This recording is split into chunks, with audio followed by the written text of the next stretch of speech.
Hey guys, so I wanted to go over the new peaks tier list that I put out. This is what I was working on stream with people, and I wanted to cover the reason that we made some of these changes and everything. I will make this readily available. It's already on Discord, and I'll probably put it on Instagram as well.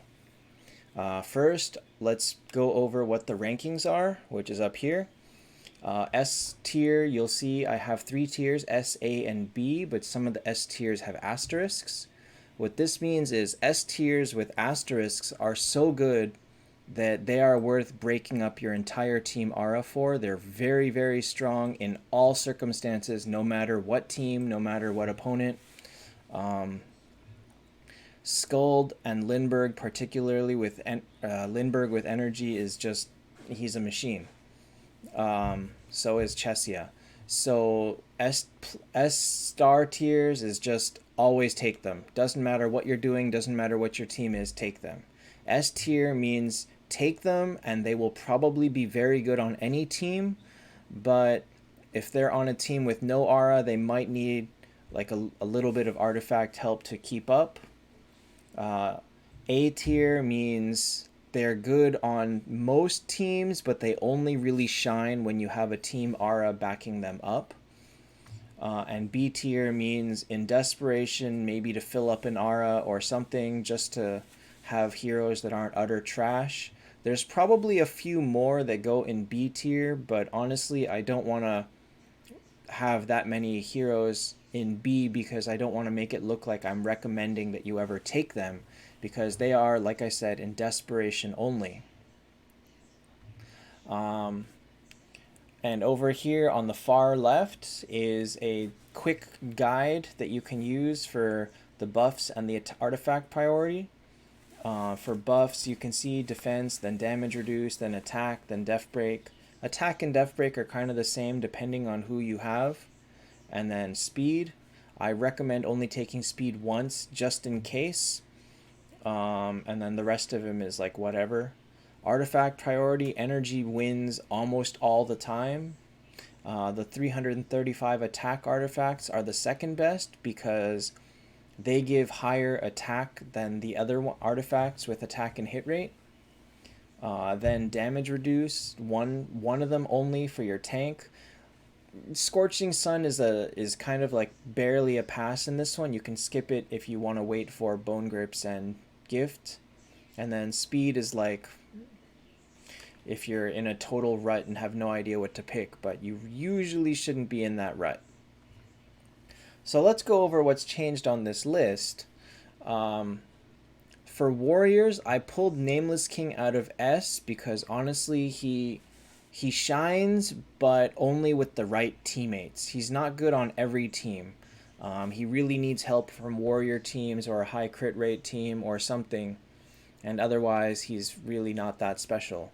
I was argued with on Paladin being a tank, and I showed it on stream that same day. He tanks like crazy. He is a wall. He's very hard to kill. It doesn't look like he doesn't look like much, but when you use him, he really stays alive a very long time. So definitely one of my favorite tanks, and a little bit of personal bias on that one.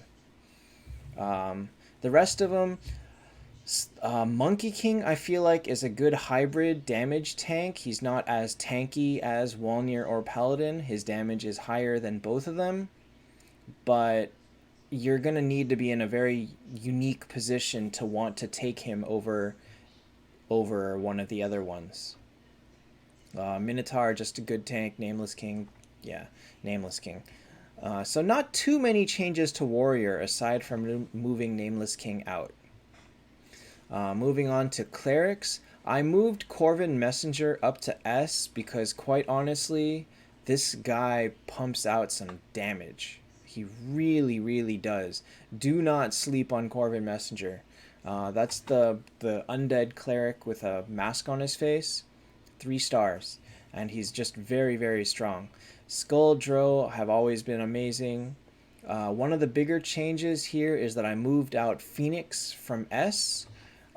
Phoenix honestly underperforms. He is in a very interesting spot that if you put speed on him, he's faster than most people with energy, but if you put not if you put energy on him, he's slower than the people who need the energy.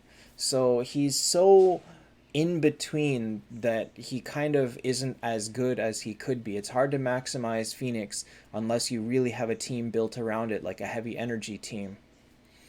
Or a really big burst team where he can somehow fire before your damage dealers. Not easy, by the way. I kind of dropped Ultima because Ultima just no longer is special, and I added some random ones to B tier. I really want to like Hester and Dragon Follower more, but they underperform a lot, so they are just bottom of the barrel there. Verthandi, after her buff, became a very, very viable tank, but only if you have a lot of healing. On her own, she's just not going to do anything for you. Her damage is not that great, her healing is very minimal, and her tanking actually is pretty bad unless you give her Cleric Aura with other healers like Pastor, Skull, Dro, etc. So she's definitely way up there, but just shy of top because she has a lot of limitations. Next is Assassins. Now you'll notice in Assassins, I moved a lot of people out of S tier. In early Peaks days, the Assassin meta was like the way to get to 10 all the time. As new heroes have come out that can do like comparable damage, the Assassin meta has really fallen off, and most of the time you use Assassins, you're not going to get to 10 unless you have a bunch of Lindberghs or you do a hybrid with something else. A pure Assassin team is just nowhere near as strong as it used to be. So Saizo, Amy, Aiden, Zexanoth, all of those, they fall down a lot. Aiden, we discussed, and I think he's very strong, but I don't think he's S tier because he's not going to do that well on a totally non-assassin team. One of the things that I do critique is that if you had Akash with energy on a cleric team, he would still perform. He's still very fast, he's still got stun on the back line, he would still do good for you. Aiden, in the same team, will not do anything. Neither will Amy, neither will Saizo. So I ended up moving them down, and actually one of the ones that dropped the most is Samurai, who theoretically was a good tank with 25% evade. However, in repeated uses, he just dies more and more and more. Especially now that after buffs, red gear has hit rate, so everybody has a native extra like 2 or 3% hit rate. So Samurai dodge tanking becomes just a little bit less useful. So overall, Assassins changed up quite a bit, but the top stays the top. Next is Wanderers. Now, since my last tier list, Aegina has come out. Aegina completely broken. If you have her, use her. I will say that she is bugged right now. Her silence when she hits 50% is not supposed to happen. Her 5-star version only silences when she hits 15%, 15-1-5. And it's a bug that it goes off at 50, which is what her 10-star has. So use that to your advantage, but even if she didn't have that, she would still be way up there. Her damage is very often just off the charts, especially with energy if possible. Chessy is one that we had some debate over. Chessy, I feel like without energy is an average damage dealer. With energy, she's amazing. She blows people up. But without it, she's just kind of like, eh. So she is the one wild card here that is on the border of being an up a tier, down a tier because of energy. No other hero is affected as greatly by the presence of or lack of energy, except for maybe Bomb, but Bomb falls off after like 5 wins anyway. I also debated taking Golem as tank up to S tier because he's a very, very solid tank, but Just couldn't do it. I would never take Golem over a Paladin or a Walnir. I just would never do that. Um, Medusa and Bomb moved down. Um, I feel like as people are getting better and there's also just more sources of damage, Bomb and Medusa become a little bit too squishy to keep up.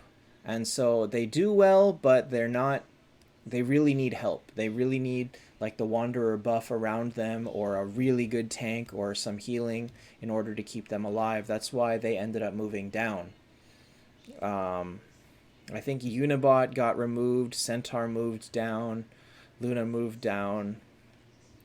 Not not crazy changes. Landlady goes up because she actually her damage is pretty good.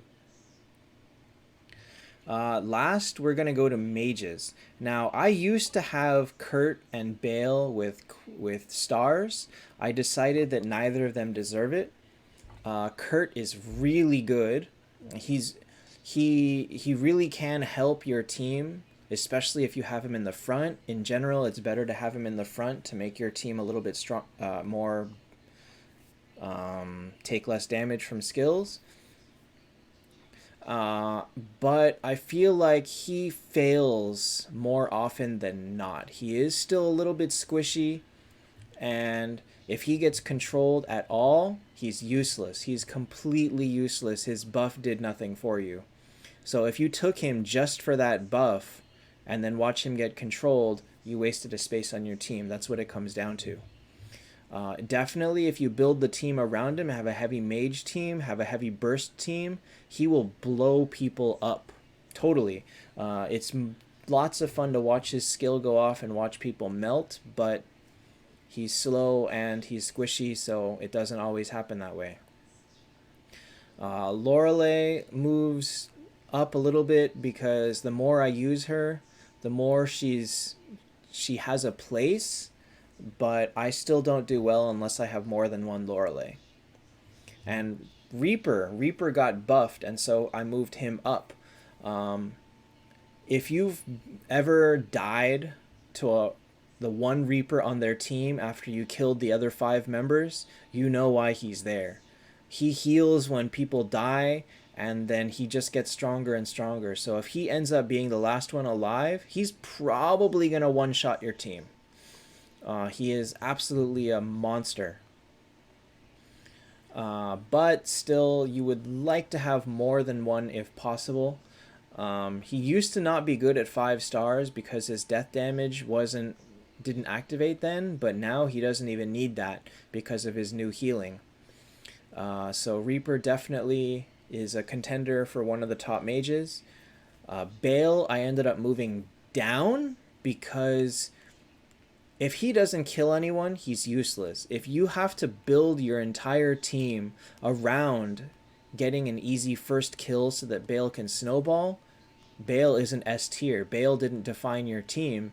You had to customize the whole team around him, and therefore he's just not top tier anymore. Energy helps him a lot. However, let's say he fights a warrior team, he's never going to get a kill, and he was basically useless. So he's a tough one, and he's still decent. He has potential to definitely snowball the enemy team, but more often than not, it's not going to happen. Saw Machine goes up because of his niche usage. I said it right this time. Because if you fight clerics, he's useful. Freya goes down because she's very unreliable. Detlaf kind of goes up because he has potential to snowball, but again, just like Bale, if it doesn't happen, he's useless. And Themis, you can see where Themis is on the bottom of A tier. She is last ditch tank, low tier damage. She's just not that good at 5 stars, to be honest. She's not trash, but she's not someone that you would rely on and say, "Oh, I got Themis, yay! I'm gonna win now." You would never say that because that's not gonna happen. So that's about it with Themis. Her whole shtick is that If she dies, she comes back with a whole bunch of buffs, and if she fires her skill after she dies and revives, she's very strong. But that's not always easy to control, especially in peaks where everything is so random. Nyarlathotep, the little Alliance Ice Mage, is honorable mention down here in B. Martin also, even after his buff, he's still nothing special. So this is where I ended up with. I don't think I see this moving around too much until new heroes are released or until more heroes get buffed. If you agree, disagree, let me know. Once again, this is also readily available on the Discord. You can screenshot it off of this video if you want. I will put it on Instagram, and you can use this to pick your teams with. Definitely it's what I use while I'm playing peaks. Well, I have it kind of all memorized by now, but you know, for everyone else. And that's all for this video. See you guys next time.